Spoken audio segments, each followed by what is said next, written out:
പ്രിയമുള്ള സഹോദരങ്ങൾ, അതുകൊണ്ട് 6 പരീക്ഷണങ്ങൾ അല്ലാഹു ഈമാൻ നൽകി അനുഗ്രഹിക്കുമാറാകട്ടെ. അല്ലാഹു ഇഷ്ടപ്പെട്ടവർക്ക് അല്ലാഹു കൊടുക്കുന്ന 6 പരീക്ഷണങ്ങളിൽ ഒന്നാമത്തെ പരീക്ഷണമേതാ? അല്ലാഹുവിന്റെ വിശുദ്ധമായ ഖുർആൻ പറയുകയാണ്, വലനബ്ലുവന്നകും ബിശൈഇൻ മിനൽ ഖൗഫി വൽ ജൂഇ വനഖസിൻ മിനൽ അംവാലി വൽ അൻഫുസി വസ്സമറാത്ത് വബശിരിസ് സാബിരീൻ.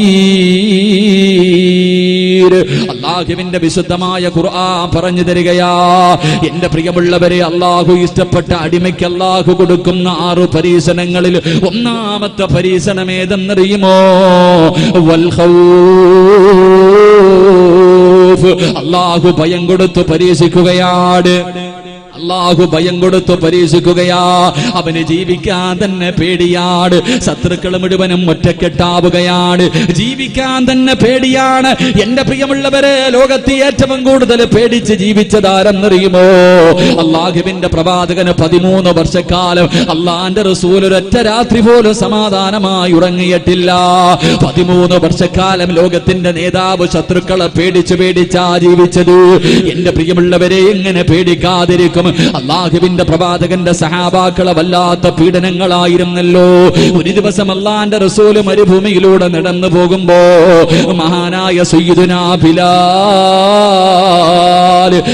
റളിയല്ലാഹു തആല അൻഹു പടച്ചവനെ മുസ്ലിമായതിന്റെ പേരിൽ വസ്ത്രങ്ങൾ മുഴുവനും അടിച്ചു മാറ്റിയിട്ട് മരുഭൂമിയുടെ മടിത്തട്ടിൽ മലർത്തി കിടത്തിയിട്ട് കരിമ്പാറയെടുത്ത് തന്റെ നെഞ്ചത്ത് വെച്ചിട്ട് ചാട്ടപാറ കൊണ്ട് തന്റെ യജമാനന്മാര് തല്ലിച്ചതച്ചു കൊണ്ടിരിക്കുമ്പോ ബിലാൽ തങ്ങൾ പറയുന്നു, എനിക്ക് കുടിക്കാൻ അല്പം വെള്ളം തരുമോ?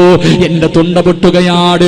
ഞാനിപ്പോൾ ഇവിടെ കിടന്ന് ദാഹിച്ച് മരിക്കുമെന്ന് തന്റെ യജമാനനോട് വെള്ളത്തിന് വേണ്ടി യാചിക്കുമ്പോ അതാ തന്റെ യജമാനൻ ഒട്ടകത്തിന്റെ മൂത്രമെടുത്ത് കൊണ്ടുവന്ന് ബിലാൽ റളിയല്ലാഹു തആല അൻഹുവിന്റെ വായ്ക്കകത്തേക്ക് മൂത്രമൊഴിച്ചു കൊടുക്കുമ്പോൾ ഒട്ടകത്തിന്റെ മൂത്രമെടുത്തിട്ടതാ ബിലാൽ റളിയല്ലാഹു തആല അൻഹുവിന്റെ വായിലേക്ക് ഒഴിച്ചു കൊടുക്കുമ്പോ ബിലാൽ തങ്ങളെ നോക്കുമ്പോൾ അല്ലാഹുവിന്റെ റസൂൽ ഇങ്ങനെ നടന്നു പോവുകയാണ്.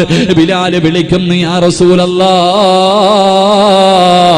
അല്ലാഹുവിന്റെ നബിയേ, ഒന്ന് രക്ഷിക്കുമോ നബിയേ, ഒന്ന് സഹായിക്കുമോ നബിയേ? അല്ലാഹുവിന്റെ പ്രവാചകൻ പറയുന്നു, ബിലാലേ, ശമിക്കു ബിലാലേ. അല്ലാഹുവിന്റെ റസൂൽ നടന്നു പോവുകയാണ്.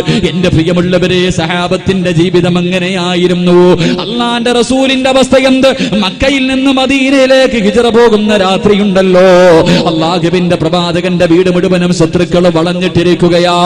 വീടിന്റെ വെളിയിലിറങ്ങിയാൽ വെട്ടിക്കൊല്ലുന്നതിന് വേണ്ടി ശത്രുക്കൾ മുഴുവനും ആയുധം പിടിച്ചുകൊണ്ട് അല്ലാഹുവിന്റെ റസൂലിന്റെ വീട് വളഞ്ഞിരിക്കുമ്പോ അല്ലാഹുവിന്റെ റസൂൽ കിടന്ന സ്ഥലത്ത് മഹാനായ അലിയാർ തങ്ങളെ പിടിച്ചു കിടത്തിയിട്ട് സൂറത്തു യാസീനിലെ ഒരായത്ത് ഓതിയിട്ട് ഒരു പിടി മണ്ണ് വാരി ശത്രുക്കളുടെ മുഖത്തേക്ക് വലിച്ചെറിഞ്ഞിട്ട് അല്ലാഹുവിന്റെ റസൂൽ ഇറങ്ങി നടക്കുകയാണ്. ഇങ്ങനെ നടന്നു പോകുമ്പോ മഹാനായ സയ്യിദുനാ അബൂബക്കർ സിദ്ദീഖ് റളിയല്ലാഹു തആല അൻഹു അല്ലാഹുവിന്റെ റസൂലിന്റെ കയ്യിൽ പിടിച്ചിട്ട് പറയുന്നു, യാ റസൂലല്ലാഹ്, മരുഭൂമിയിലൂടെ നടക്കല്ല നബിയേ, മരുഭൂമിയിലൂടെ നടക്കല്ല നബിയേ. അങ്ങയുടെ കാൽപാടുകൾ പിന്തുടർന്നുകൊണ്ട് ശത്രുക്കൾ നമ്മളെ വന്ന് പിടിക്കും നബിയേ. എന്റെ ചുമലിലേക്ക് കേറി നബിയേ. അല്ലാഹുവിന്റെ പ്രവാചകനെ തന്റെ ചുമലിലേക്ക് കയറ്റിയിട്ട് അബൂബക്കർ സിദ്ദീഖ് തങ്ങൾ നടക്കുകയാണ്.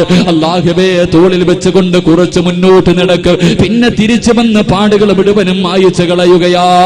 എന്നിട്ടതാ പോയിട്ട് എന്റെ പ്രിയമുള്ളവരെ, സൗറ ഗുഹയ്ക്കകത്ത് അല്ലാഹുവിന്റെ പ്രവാചകനും അബൂബക്കർ സിദ്ദീഖ് റളിയല്ലാഹു തആല അൻഹു രണ്ടുപേരും 3 ദിവസത്തോളം അതിനകത്ത് ഒളിച്ചു കഴിഞ്ഞു എന്ന് ചരിത്രം പഠിപ്പിക്കുമ്പോ എന്റെ പ്രിയമുള്ളവര്, നമ്മൾ എന്തിനാ പേടിക്കുന്നത്?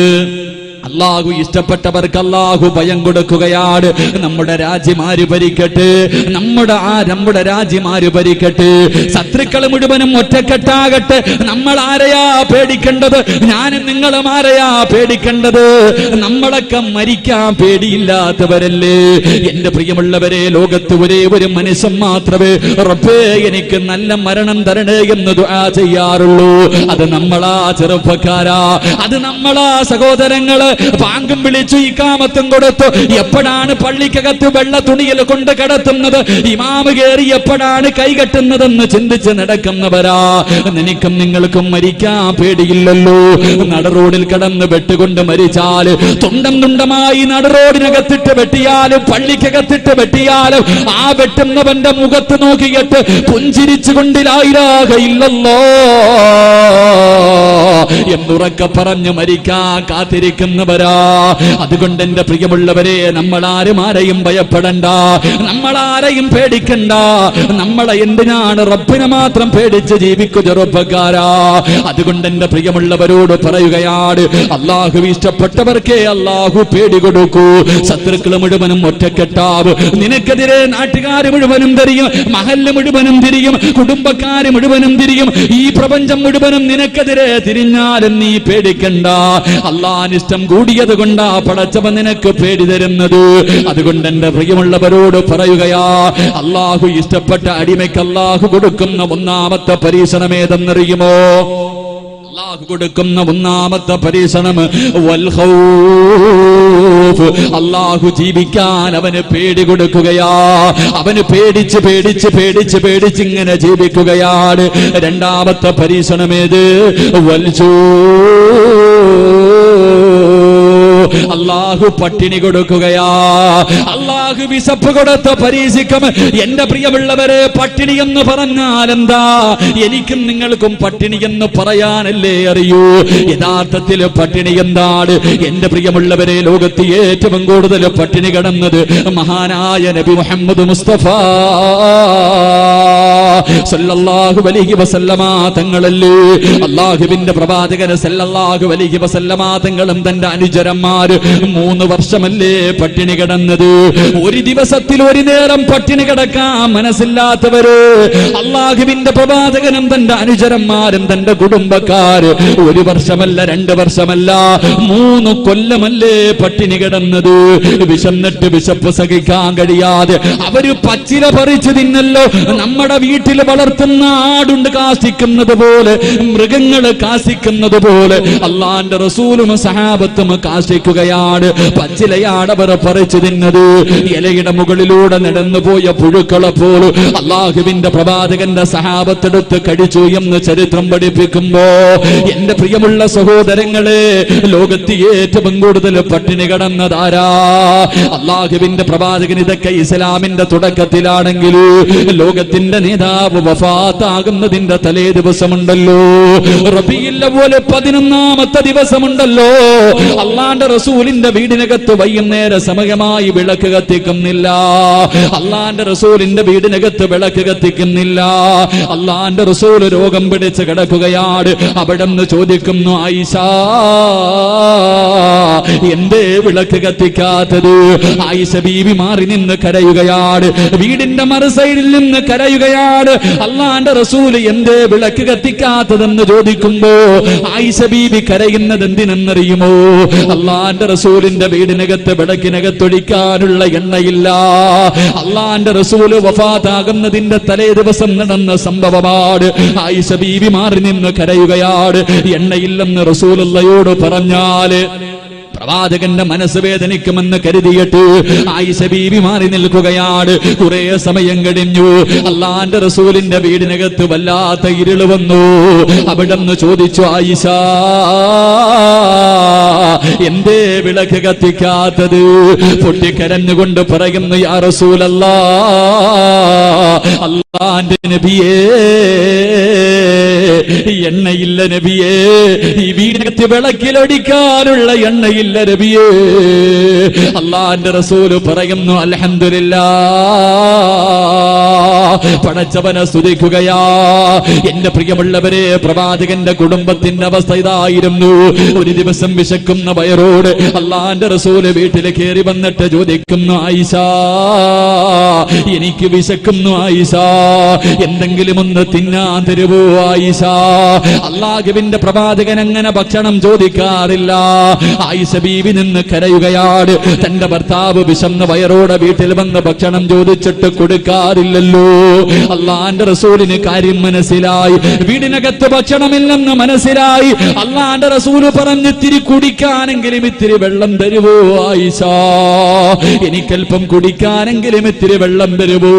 ആയിഷ ബീവി റളിയല്ലാഹു തആല അൻഹ രണ്ട് കൈ ഇങ്ങനെ മുഖത്ത് പൊത്തിപ്പിടിച്ചിട്ട് കരയുകയാണ്. കുടിക്കാൻ പച്ചവെള്ളം പോലും ഇല്ലാത്ത വീടിനെ കുറിച്ചൊന്ന് ചിന്തിക്കുവാ. അള്ളാന്റെ റസൂൽ ആയിഷ ബീവിയെ കെട്ടിപ്പിടിച്ചിട്ട് അവിടെന്ന് പറയുന്നു, കരയല്ലേ ആയിഷ, ഇന്ന് ഞാൻ സുന്നത്ത് നോമ്പ് പിടിച്ചു കൊള്ളാം ആയിഷ.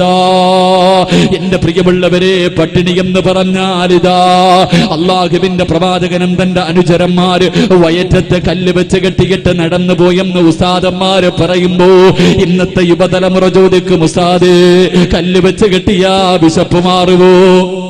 കല്ല് വെച്ച് കെട്ടിയാ വിശപ്പ് മാറുവോ? ഇങ്ങനെയൊക്കെ പട്ടിണിയുണ്ടോ? അള്ളാഹുവിന്റെ റസൂലിന്റെ ഭാര്യ ആയിഷ ബീവി പറയുകയാണ്, ലൗകാന ഇന്ധനാദുഹന്, എന്റെ വീടിനകത്തെങ്ങാനും വിളക്കിനകത്തൊടിക്കുന്ന എണ്ണയുണ്ടായിരുന്നെങ്കിൽ ആ എണ്ണയെടുത്ത് കുടിച്ചിട്ട് എന്റെ വിശപ്പ് മാറ്റുമായിരുന്നു എന്ന് ആയിഷ ബീവി പറഞ്ഞെങ്കിൽ എന്റെ പ്രിയപ്പെട്ട യുവതലമുറയോട്, മക്കളെ പട്ടിണി എന്താണെന്ന് നിനക്കറിയുവോ? പട്ടിണി എന്ന് നാവ് കൊണ്ട് പറയുന്നവരാ, ജീവിതത്തിൽ പട്ടിണി എന്താണെന്ന് അനുഭവിക്കാത്തവരാ. എങ്കിലും പട്ടിണി ഏതെന്നറിയുമോ? അള്ളാഹുവിന്റെ പ്രവാചകൻ ഒരു ദിവസം മസ്ജിദിന്റെ നബവിയിലേക്ക് നടന്നു വരുമ്പോ അള്ളാന്റെ റസൂലിന്റെ പ്രിയപ്പെട്ട പൊന്നുമോള് ഫാത്തിമ, എന്റെ കാസർഗോഡ് ചെറുക്കളയിൽ ഒരുമിച്ച് കൂടിയ എന്റെ പ്രിയപ്പെട്ട പെങ്ങളെ, അള്ളാന്റെ റസൂലിന്റെ പ്രിയപ്പെട്ട പൊന്നുമോള് ഫാത്തിമ ബീബി റളിയല്ലാഹു തആല അൻഹ വീടിന്റെ മുന്നിലൂടെ റസൂലുള്ള നടന്നു വരുമ്പോ വീടിനകത്ത് വല്ലാത്ത കരച്ചിൽ കേൾക്കുകയാ. രണ്ട് കുഞ്ഞുങ്ങള് വീടിനകത്ത് കിടന്ന് കരയുകയാണ്. അള്ളാന്റെ റസൂല് വീട്ടിൽ കയറിയിട്ട് പറയുന്നു, മോളെ ഫാത്തിമ,